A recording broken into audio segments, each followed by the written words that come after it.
Novel complete कर लिया, लेकिन जब एग्जाम में क्वेश्चन आया कि हु सेड दिस, या फिर what does the symbol represent, या फिर विच literary technique the writer used here, तो दिमाग कंप्लीटली ब्लैंक। अगर आपके साथ भी ऐसा ही होता है तो you are reading novel in a wrong way. So hello students, welcome back to CUTPG Adda 24/7 this Shalvi Singh. तो देखो बेटा, आज की वीडियो में मैं बहुत इंपॉर्टेंट टॉपिक के बारे में बात करने वाली हूँ कि how to read novel efficiently. क्योंकि नॉवेल तो बहुत लंबी होती है, मैक्सिमम नॉवेल्स बहुत लंबी होती हैं। आप अगर बस पन्ने पलटोगे, बस पढ़ते चले जाओगे तो कुछ भी समझ नहीं आएगा। हो सकता है आपको स्टोरी थोड़ी दिन के लिए याद रहे, बट जब एग्जाम में क्वेश्चन आएगा कि हु सेड दिस, या फिर कि वो सिंबल किसको रिप्रेजेंट करता था, या फिर राइटर ने किस लिटरेरी टेक्निक का यूज किया, या फिर कुछ क्रोनोलॉजी वगैरह के रिगार्डिंग क्वेश्चंस आ गए, तो फिर आप कंप्लीटली ब्लैंक हो जाओगे वहाँ पे। और यही मिस्टेक आपको नहीं करनी है। तो मैं पूरी कोशिश करूंगी कि आज की इस वीडियो के बाद नॉवेल पढ़ते कैसे हैं, कैसे उसको टैकल करना है, अगर आप लिटरेचर के स्टूडेंट हो तो आप एग्जाम में आंसर कैसे कर सकते हो नॉवेल रिगार्डिंग के क्वेश्चंस को, वो सारे डाउट्स मैं आपके क्लियर करने वाली हूँ। तो चलो स्टार्ट करते हैं। A step by step strategy for literature students. The academic shift, entertainment versus examination preparation. तो देखो बेटा, आपका पहला गोल बस एंटरटेनमेंट नहीं होना चाहिए। मुझे पता है कि बहुत सारे लोग नॉवेल इसीलिए पढ़ते हैं एंटरटेनमेंट के लिए। अगर आपको बस एंटरटेनमेंट चाहिए, अगर आपको एग्जाम नहीं देना है तो दूसरी बात है। बट अगर बेटा आपको एग्जाम देना है तो फिर आपका जो मोटो होना चाहिए वो बस एंटरटेनमेंट नहीं होना चाहिए। ठीक है, तो goal just to know what happens, ये आपका गोल कभी नहीं होना चाहिए। आपका गोल क्या होना चाहिए? आपका गोल होना चाहिए कि आप मैक्सिमम से मैक्सिमम क्वेश्चंस उस नॉवेल के कैसे आंसर कर सकते हो। और वो कैसे होगा? कि जब आपका गोल होगा डीपर अंडरस्टैंडिंग, ना कि बस एक एंटरटेनमेंट।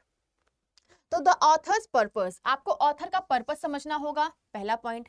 देन आपको इंपॉर्टेंट थीम समझनी होगी, दूसरा पॉइंट। तीसरा पॉइंट है आपको कैरेक्टर्स को समझना होगा। चौथा पॉइंट आपको सिंबल्स को समझना होगा।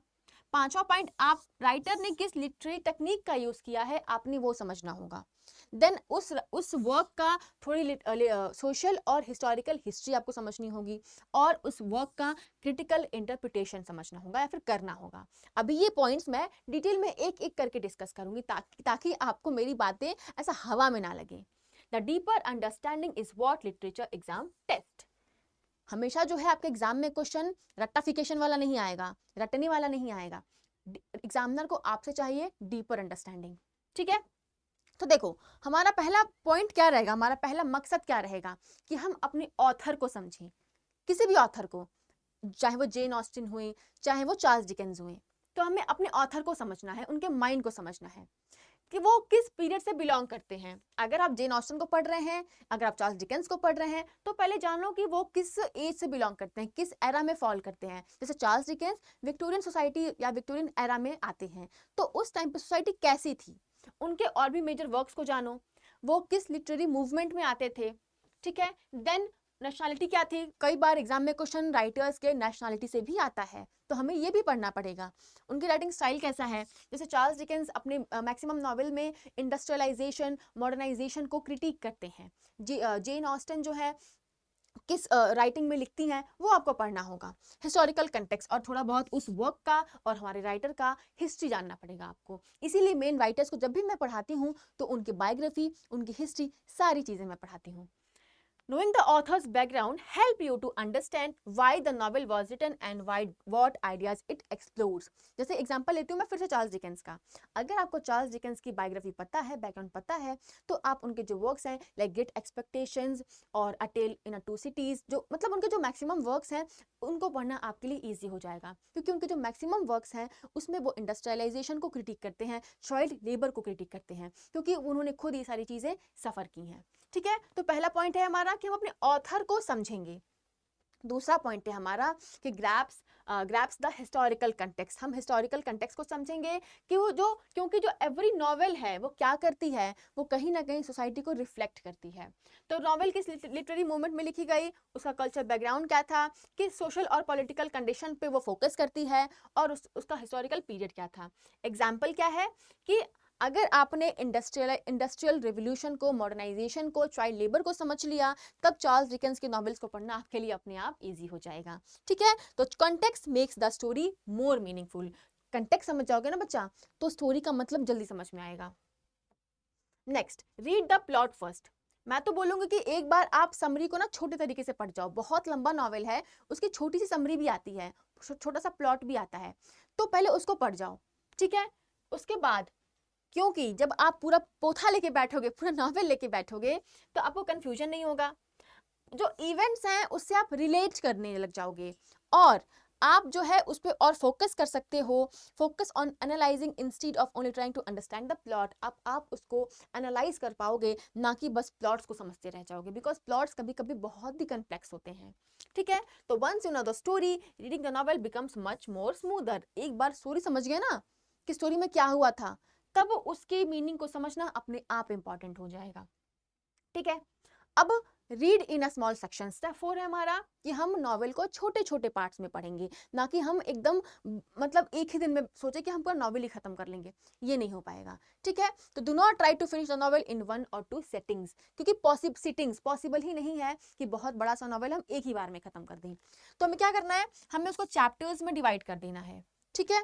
और हमें read a manageable number of pages daily, और एक दिन में 10 से 15 पेज ही पढ़ना है। जरूरी नहीं है कि हम पूरा नॉवेल का पोथा लेके बैठ जाएं, ठीक है। हमें जानना है कि हो क्या रहा है, और हमें हर सेक्शन के बाद थोड़ा सा पॉज लेके चीजों को समझना भी है, ठीक है।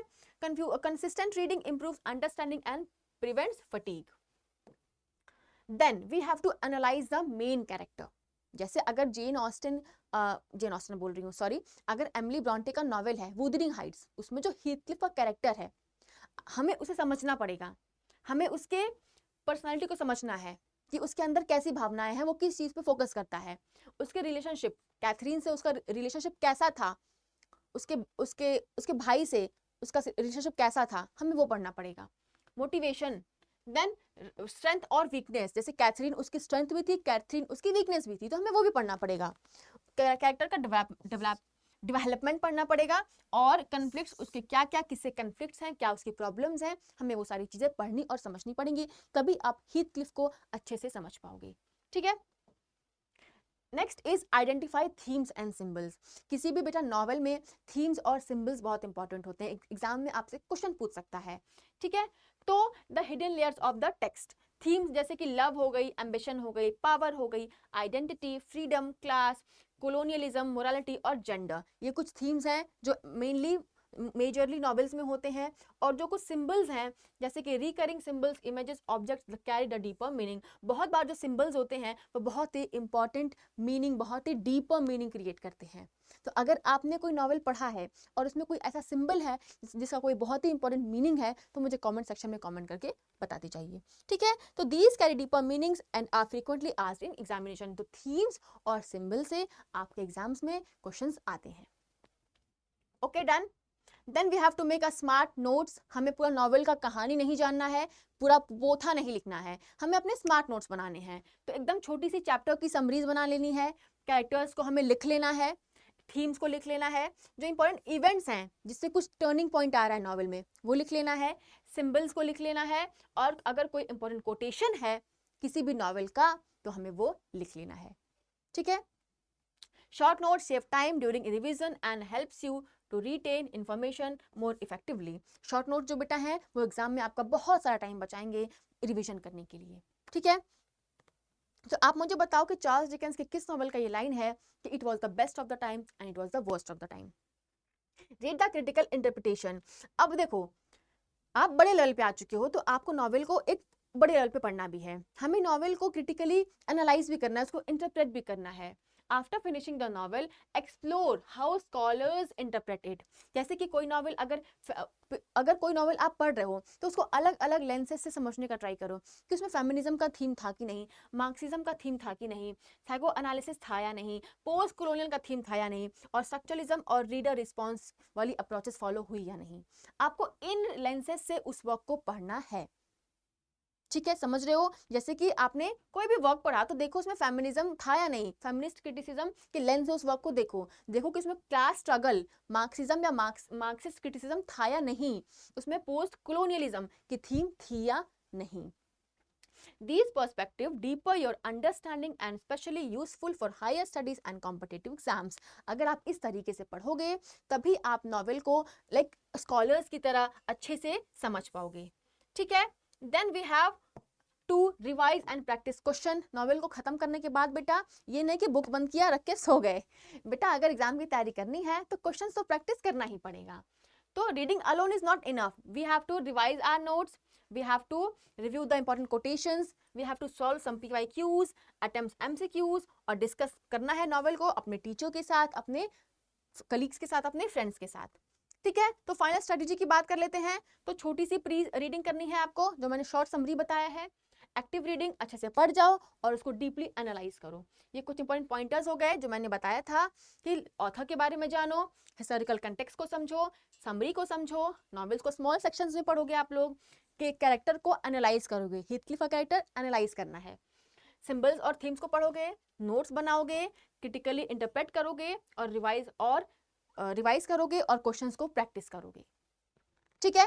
Reading a novel efficiently is not about speed, it is about understanding. Novel को कभी भी अगर आपको अच्छे से पढ़ना है तो स्पीड पे ध्यान मत दीजिए, आपको ध्यान देना है अपने अंडरस्टैंडिंग पे. When you follow a structured approach, even lengthy novels becomes easier to study. अगर आप अच्छे स्ट्रैटेजी के साथ पढ़ोगे तो बड़ा से बड़ा नॉवेल जो है आप अच्छे से पढ़ लोगे, आपको याद रहेगा और आप तैयार हो जाओगे अपने इंग्लिश लिटरेचर के मैक्सिमम से मैक्सिमम एग्जाम्स के लिए. ठीक है. तो आई होप अब समझ में आ जाएगा कि नॉवेल को पढ़ना कैसे है एग्जाम के पर्सपेक्टिव में. ठीक है. कैरेक्टर्स पे, सिंबल्स पे, थीम्स पे और अलग अलग इंटरप्रिटेशंस पे भी हमें फोकस करना है और इवन क्रोनोलॉजी और इंपॉर्टेंट कोटेशंस पे भी हमें फोकस करना है. ठीक है बेटा. तो बारिश का मौसम आ चुका है, काफी अच्छा सुनहरा सा मौसम है. इस अच्छे से मौसम में एक अच्छा सा सेल आ चुका है आपके लिए. अगर आप कूपन कोड SS02 अप्लाई करते हो किसी भी बैच में, अगर आपको एनरोल करना है, आपको डिस्काउंट चाहिए तो आप कूपन कोड SS02 अप्लाई करो और बैच में एनरोल कर जाओ विद द मैक्सिमम से मैक्सिमम डिस्काउंट्स. ठीक है. And if you are preparing for CUT/PG English literature बेटा, तो आप बैच में जल्दी से एनरोल करो, SS02 कूपन कोड को लगाओ क्योंकि क्लासेस रेगुलरली चल रही हैं. ठीक है. बट आप रेगुलर पढ़ाई नहीं कर रहे हो तो उस चीज को रेगुलरिटी में चेंज करने के लिए आप बैच में एनरोल करोगे और मेरे साथ अच्छे से प्रिपरेशन स्टार्ट करोगे. And this is my Telegram ID. आप इसको स्कैन करो और मेरे टेलीग्राम में फटाक से जुड़ जाओ. Important notifications, details, like notifications, सारी चीजें आपको यहाँ प्रोवाइड करा दी जाएंगी. और अगर आपको मुझसे पर्सनली बात करना है, गाइडेंस चाहिए, किसी चीज़ को लेकर स्ट्रेस हो फॉर रिगार्डिंग CUT/PG किसी भी सब्जेक्ट में या फिर पर्टिकुलरली इंग्लिश लिटरेचर में, तो बेटा आप यहाँ मुझसे पर्सनली बात कर सकते हो. मैं आपको पर्सनली गाइडेंस दे दूंगी. कोई भी आपकी प्रॉब्लम है तो मैं उसको सॉल्व करने का ट्राई करूंगी. Insights for English, this is my Instagram ID और मैं आपको अपनी email ID भी दे देती हूँ. यहाँ पे भी आप मुझसे कांटेक्ट कर सकते हो. ठीक है. shalvi.singh काफ़ी बार दे चुकी हूँ, फिर भी दे देती हूँ @adda247.com. ठीक है.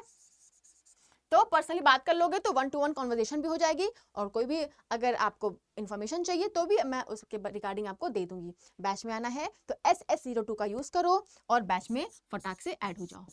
ठीक है. तब तक के लिए मिलते हैं किसी अगले वीडियो में. तब तक के लिए बाय बाय, टेक केयर, जय हिंद.